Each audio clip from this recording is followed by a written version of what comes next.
था आदमी। अब ये चीनी बहुत खराब है। चीनी और गुड़ का एक ही रॉ मटेरियल है, आप जानते हैं। गन्ने के रस में से ही चीनी बनती है और गन्ने के रस में से ही गुड़ बनता है। बस दो अलग अलग सभ्यताओं का इसमें फर्क है। एक है सभ्यता यूरोप और अमेरिका की, जहां से चीनी आई, और दूसरी सभ्यता है भारत की, जहां से गुड़ आया। एक ही रॉ मटेरियल है, एक ही रॉ मटेरियल है। चीनी बनाने के लिए भी गन्ने का रस ही लगता है, गुड़ बनाने के लिए भी गन्ने का रस ही लगता है। और थोड़ा सा आगे बढ़े कि एक ही रॉ मटेरियल है गेहूं का आटा, जिससे रोटी भी बनती है, पूड़ी भी बनती है, पराठा भी बनता है, उसी से पाव रोटी भी बनती है और डबल रोटी भी बनती है। ठीक है, सभ्यताओं का अंतर है, रॉ मटेरियल सेम है। गेहूं का आटा वो हिंदुस्तान में भी है, वो अमेरिका में भी है, वो कनाडा में भी है, वो भारत में भी है, लेकिन वो गेहूं के आटे से बनाते हैं पाव रोटी और डबल रोटी। हम गेहूं के आटे से बनाते हैं रोटी, पूड़ी या पराठा या आदि आदि बहुत सारी चीजें। अंतर क्या है जी? अंतर प्रोसेस का है, प्रक्रिया का अंतर है, प्रक्रिया का अंतर है। रॉ मटेरियल सेम है, एंड प्रोडक्ट भी सेम है, खाए जाने के लिए बन रहा है, लेकिन प्रक्रिया अलग अलग है। वो रोटी बनाएंगे तो पहले आटे को सड़ाएंगे, फर्मेंट करेंगे, और आटे को सड़ा सड़ा के पुराना पुराना कर करके फिर उसमें से पाव रोटी ही बनेगी। रोटी तो बन नहीं पाएगी, क्योंकि आटे के फर्मेंटेशन के बाद रोटी बनना मुश्किल होता है उसमें। और हम आटे को पानी में गूंदेंगे और तत्काल उसकी प्रक्रिया करके रोटी बना लेंगे। वो प्रक्रिया नहीं कर पाते, क्योंकि उनको कोई सिखाने वाला नहीं, कोई यूनिवर्सिटी नहीं, कोई कॉलेज नहीं। इसी तरह से उनके यहां शक्कर में होता है कि गन्ने के रस को, कई देशों में गन्ना उत्पन्न होता है, ब्राजील में, मैक्सिको में वगैरह वगैरह, तो वो गन्ने के रस को प्रोसेस करते करते चीनी बना लेते हैं। हम चीनी की तरफ नहीं गए, हमने गुड़ ही बनाया, क्योंकि चीनी बनते ही, अब आप ध्यान देना जो मैं कहने जा रहा हूं, चीनी बनते ही फास्फोरस खत्म होता है। चीनी बनते ही फास्फोरस खत्म होता है, और आपको चाहिए फास्फोरस कफ का शमन करने के लिए।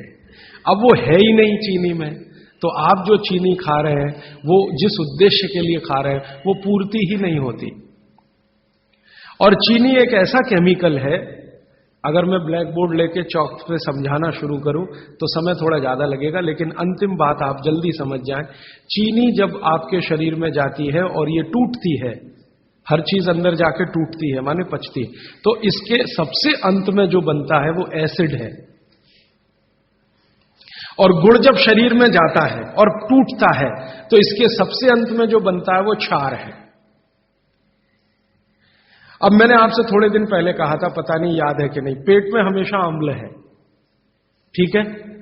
अब पेट में तो अम्ल पहले से है ही, प्रकृति का दिया हुआ। आपने चीनी खाई, चीनी में से भी अम्ल ही निकला, तो अम्ल तो बढ़ गया ना जरूरत से ज्यादा। और ये बढ़ा हुआ अम्ल अगर पेट में आपके है तो ये खून में भी जाएगा, आप इसे रोक नहीं सकते, क्योंकि पेट में जो है वो खून में भी जाएगा। और खून में अम्ल बढ़ता ही गया।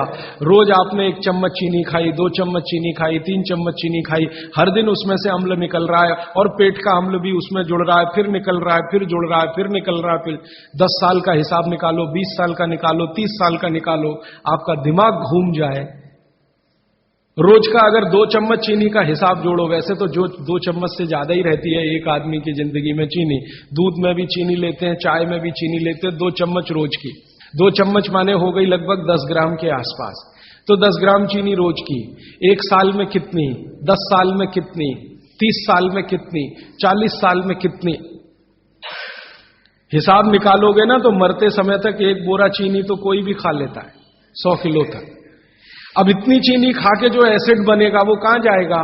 बेचारा आपका किडनी जितना निकाल सकता है वो निकालने की कोशिश करेगा, लेकिन सब नहीं निकाल पाया, तो ये रक्त में ही रहेगा। और यही एसिड है जो वात के रोग आपको पैदा करेगा। तो इसलिए चीनी और गुड़ एक ही चीज में से बनने वाली 2 मीठी वस्तुएं हैं, लेकिन गुड़ में क्या है? गुड़ जब आप खाएंगे, फास्फोरस किसी भी चीज में रहे, क्षारपन ही रखता है वो उस चीज को, माने उसमें एल्केलाइन की प्रॉपर्टी ही रहती है। तो गुड़ कितना भी खाएंगे क्षार ही बनेगा, और वो क्षार पेट के अम्ल को बैलेंस करता रहेगा, तो पेट की अम्लता बढ़ने नहीं पाएगी, तो जिंदगी आपकी सुखद और निरोगी होती जाएगी। अब इसको और एक तरीके से समझाता हूं। गुड़ और चीनी पे जब हमने एक्सपेरिमेंट किए तो पता चला चीनी को पचाने के लिए पूरे शरीर को वैसी ही ताकत लगानी पड़ती है जैसी ठंडे पानी को पचाने के लिए लगती है। पूरा शरीर झुक जाता है तब चीनी जाके पचती है और सबसे देर में पचती है। आपने जो दाल खाई है वो पच जाएगी, गेहूं पच जाएगा, चना पच जाएगा, मटर पच जाएगी, चीनी सबसे अंत में जाके पचेगी और उसको पचाना पड़ता है। लेकिन गुड़ दुनिया में ऐसी अद्भुत चीज है जो बनाई हिंदुस्तानियों ने कि गुड़ सबको पचा देता है। गुड़ तो सब चीज को पचा देता है, चीनी को पचाना पड़ता है। मेरी बात समझ में आ रही है आपको? गुड़ हर चीज को पचा देगा, खुद ताकत लगा देगा। आपने गुड़ के साथ कुछ भी खाया है वो सब चीजें गुड़ पचा देगा, लेकिन चीनी को पचने के लिए पूरी ताकत लगती है। तो चीनी जब पचेगी तो दूसरी चीजों को तकलीफ कर देती है। तो इसलिए बेहतरीन है कि गुड़ खाइए, जिंदगी भर कफ के रोग आपको नहीं आएंगे।